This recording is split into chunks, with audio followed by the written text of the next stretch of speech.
Okay, so it's a myth that the dental industry is so restrictive as far as flexibility on their schedule. A lot of times we have this misconception that we're chained to the office and that we can only work in one office for the rest of our lives. None of that is true. I am sitting in Seattle right now and I live in Miami. So basically, if you're flexible, you could pretty much live wherever you want. So I'm here just doing hygiene to make money so that I can go back to Miami and pay all of my bills. That's why I come here, because to me it's worth it. I can work less and make 3 times as much. You definitely blew my mind. Like, I was not expecting you to literally tell me what you told me today. So, all right, we are live, and I'm excited to talk about this topic because it's one that depends on what side of the fence you fall on. There's a lot of debate about this, but let's start here. What are some of the common myths about the flexibility of the dental industry? So when I think of the dental industry and I think of what I've experienced in the last 12 years of being in the dental industry, I was an assistant first. I'm a hygienist now and speaker, coach. But a lot of times we have this misconception that we're chained to the office and that we can only work in one office for the rest of our lives. And we shouldn't steer away from the path, and we can only be licensed in one state because it's so hard to get licensed in other states. But I see that a lot with hygienists and I see that a lot with dentists. None of that is true. Okay, so it's a myth that the dental industry is so restrictive as far as flexibility on their schedule. 100%. That you would say that's the biggest myth. I would say it is, for sure. So walk me through that from your point of view, and use yourself, Loren, as like the template. Because there's a whole like Facebook groups around this, right? Like there's groups on Facebook with thousands of people in them that have this conversation every single day. So walk me through your background, how you got into hygiene, and then how you've come to break those myths. So I have been in dentistry for 12 years. I was an assistant first. I did general dentistry for a little while, but honestly, I was pretty bored in it. And so I went into surgery, and I did surgery for a while and I loved it. But I wanted autonomy with my patients. I wanted to be the one taking care of my patients. So I decided to go to dental hygiene school. It actually took me 2 tries to get in. It was very competitive. I am terrible at standardized test taking. I hate them. But I finally got in on the second try, and that was in San Diego. So I am licensed in 6 states actively. 2 of them are no longer actively. So in total, that would be 8. And the most recent one is Florida. But just to give you a prime example of how this is not true, I am sitting in Seattle right now and I live in Miami. So I'm here right now working because the market in Miami is so oversaturated. It is terrifying. I had no idea how bad it was before I moved there. When I was looking, I saw jobs that were $70 an hour, obviously shifts, but what I didn't realize were those are all northern Florida, not southern Florida. So in southern Florida, there's no jobs. Yeah, it's a big difference. And they're paying $35 an hour for a hygienist. So even if you find a job. And it's more expensive down there in southern Florida too, right? Yes. I mean, the one thing I will say is gas is cheaper. Everything else is the same as the rest of the country. So, I mean, you don't have income tax, but they don't have income tax here in Washington, and we make $94 an hour here an hour. So it's one, you can go work anywhere. Did you fly across the country to do you're being a hygienist in Washington right now? Is that right? Yes. Or what are you doing there exactly? Yes. So if I move to a state and it's just not what I thought it was going to be, I've lived in 8 states in the last 10 years. I've been in dentistry in all of them. And if I get to a state and it's just not what I thought it was going to be, money's not what I thought it was going to be, there's no jobs, any of the variables that could possibly happen, I know in the back of my brain, I always have another state to go fly to if I want to make money. And as long as I have friends in that state or, can find a cheap Airbnb, then I'm only really losing money on the flight. And if you book it enough in advance, you're still not losing that much. So what I do is I reach out to my network or one of the temping apps before I get there, and I make sure that I have scheduled shifts and they're ready to go before I book the flight. So what I did here, I got here last Tuesday Today is Monday. I'll be here until the 6th. And I'm working Tuesday through Friday this week, Tuesday through Friday next week at $94 an hour.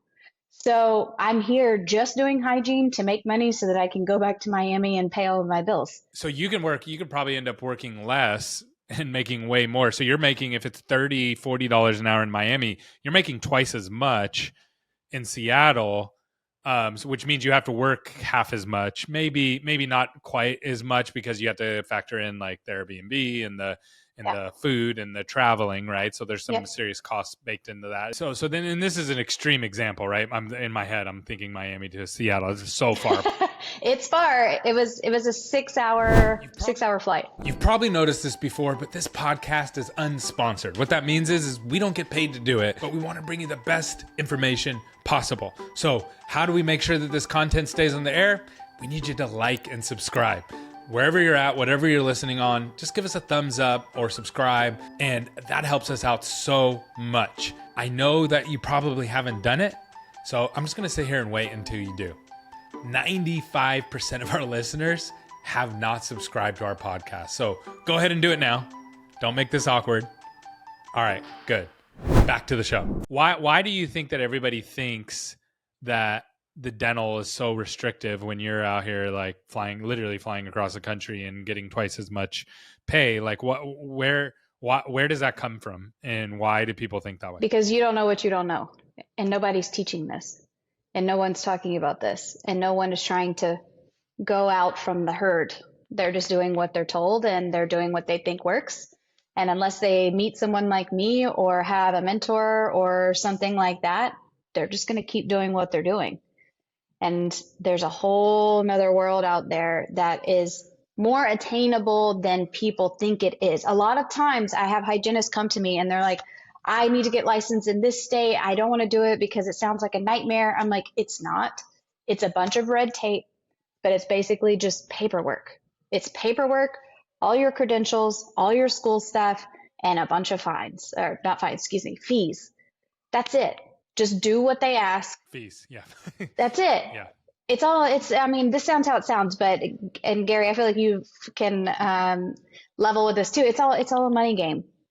And there's always going to be a fee attached, or like 2 of my licenses are inactive right now. So in order for me to make them active again, I would have to pay a fee. Or in this case, it is a fine because I didn't keep it active.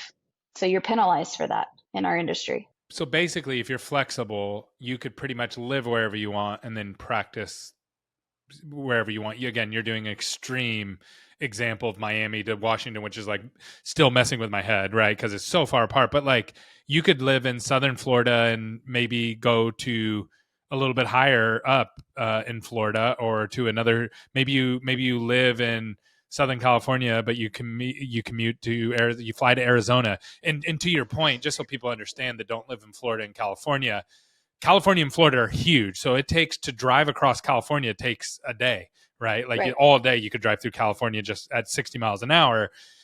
But you can also get a plane ticket for $49 to Arizona from Southern California, or to Northern California for $49. Like literally, you can fly end to end if you plan it in advance for $100. So give me some examples around that you've done some similar things to that. I've done it a few times this year. And the reason is because, so I lived in Seattle last year, and I left Seattle in January of this year and moved to San Diego.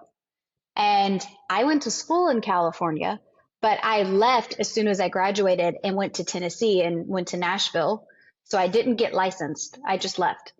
And come to find out, if you don't get your clinical exam and your license done within 2 years of each other, they expire. So you have to retake them. They didn't make a public announcement about this. I had to find this out after the fact that it was already expired. So I get there in January, and I anticipated it being a couple of months before my license was going to be active, because that's the longest it's ever taken out of all the states that I've done this in. But I was 5.5 months in, and it still wasn't approved. And I was like, I gotta go. Even if it gets approved at this point, I have to go work. Like I can't wait anymore. And so that's when I moved to Miami. And then I get to Miami and I get a license, but there's no shifts. And there, even if there are shifts, it's $35 an hour. I cannot wrap my head around it enough to do it. I just can't. So what I had to do since January to now, I worked in Colorado once. We make really good money in Denver, and I have friends there. So I stayed with a friend. I lost money on Ubers, and I lost money on the flight, and of course, food, like you said. And then I've come back to Seattle twice because we make the most money in the country here. So that's why I come here, because to me, it's worth it. I can work less and make 3 times as much. But it's taken me 3 different times just to have an income because of the licensing processes. Ooh, yikes. Okay, so where Miami is not a good place to be a hygienist, it sounds like, right? So you're officially going on the record. If you want to be a hygienist and work locally, don't go to Miami, don't go to Southern Florida. What are some other markets like that? What are the most amazing markets that you would recommend, and what are the bad markets that you'd say stay away from? 100% would recommend Seattle. And I know a lot of people wouldn't want to live here, but I would say go live somewhere cheap and do what I'm doing. Like you could literally come work here once out of the month and live somewhere much cheaper, and you're going to make what you would make in 2 weeks. Sometimes in my case, it's 3 weeks of pay of what I would make in Miami. Denver is another really good one. And that state uses their resources well, meaning they use temping apps really well. So it's super easy to find shifts, book shifts, get paid. I would say those are my 2 ones that I actually recommend. Like you're going to make at least $75 an hour to $120 an hour, at least. So it just depends. 120 in Denver? Seattle. In Seattle right now, it's between 90 and 110. Some of the offices are doing 120 if you're licensed as a restorative dental hygienist, or you're doing double hygiene, or what is also known as accelerated hygiene.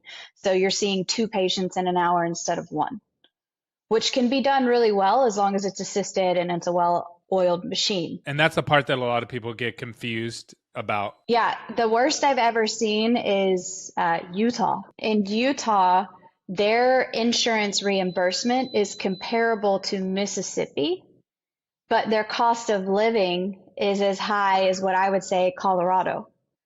So they're only getting paid anywhere from $50 to $60 a pro fee, a cleaning, whereas here in Seattle, they're making $160 to $180 on a cleaning. But their cost of living is just as high. I have no idea how those docs are keeping their lights on without being fee for service, which means cash. Patients are paying cash in-house. I have no idea. So, okay. So those are some of the best markets and some of the worst markets. Now let's talk about what are some of because you've worked with all these different dentists in all these different markets.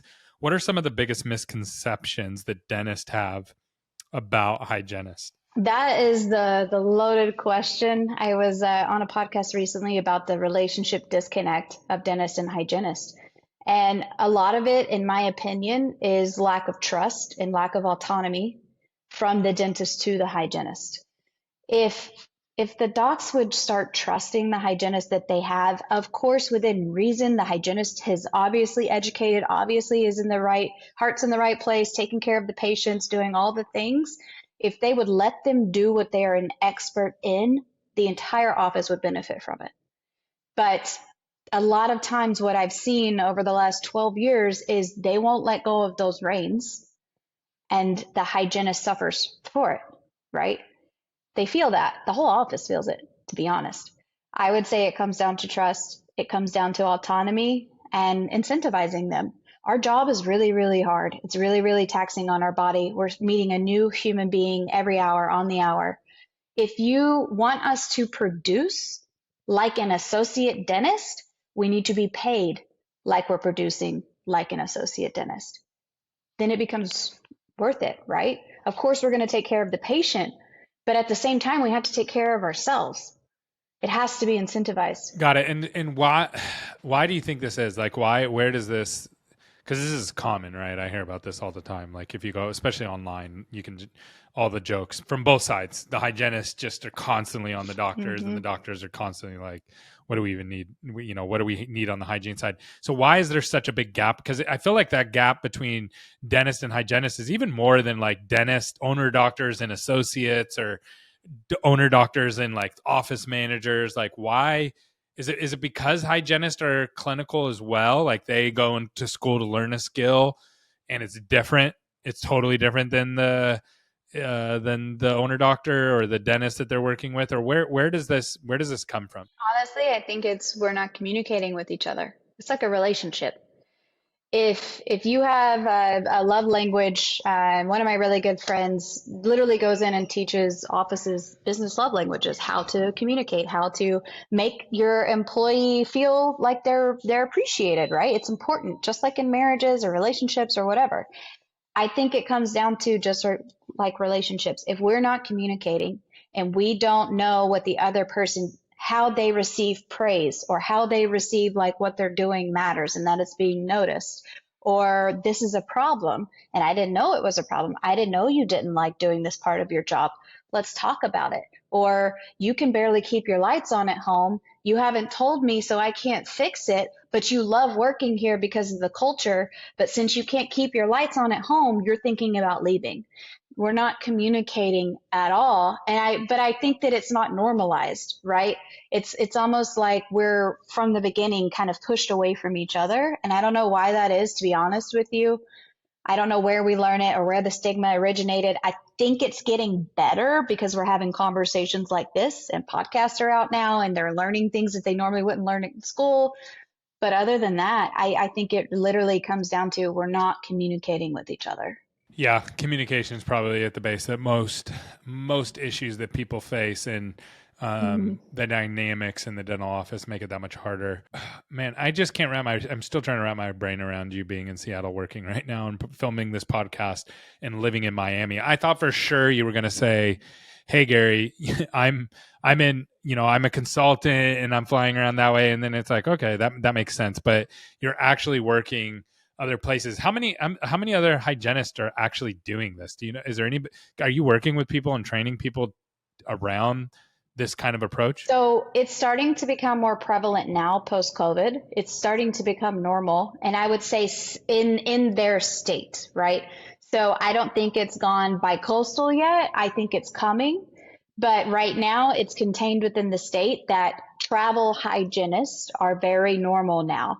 Us not being in one office every day is now pretty normal. Why? Because we lost a lot of people post COVID and the offices were dying for hygienists.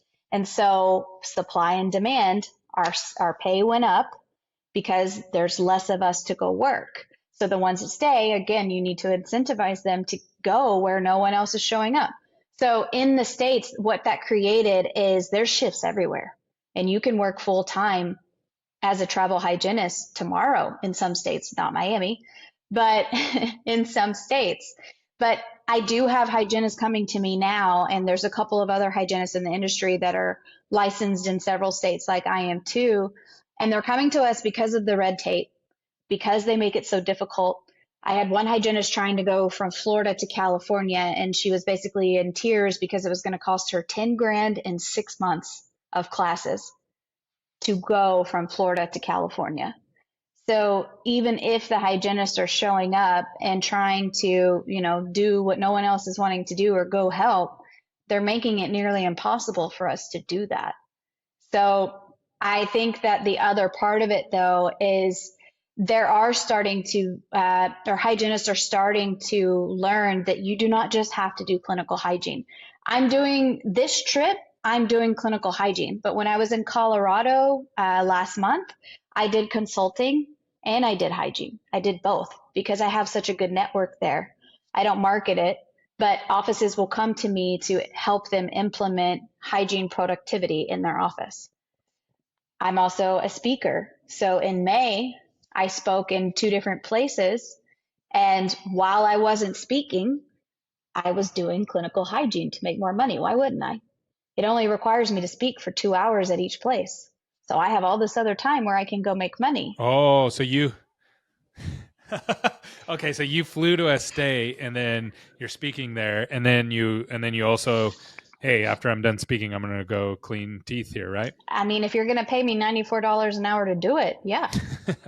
That's awesome. Well, you've definitely busted the myth that there's no flexibility in dental. You're literally in the middle of being across country. If someone wants to reach out to you and kind of learn about how you could help them, whether they're a dentist who wants to understand this more for their practices, or a hygienist that's, there's a hygienist that feels stuck and they feel like they picked the wrong career. What's the best way to get in touch with you? That would be through Instagram. That's where I'm directing everyone. My profile is public, so you can message me. Just DM me, letting me know what's going on. My Instagram handle is Loren the Coach for Humans, and that's Loren.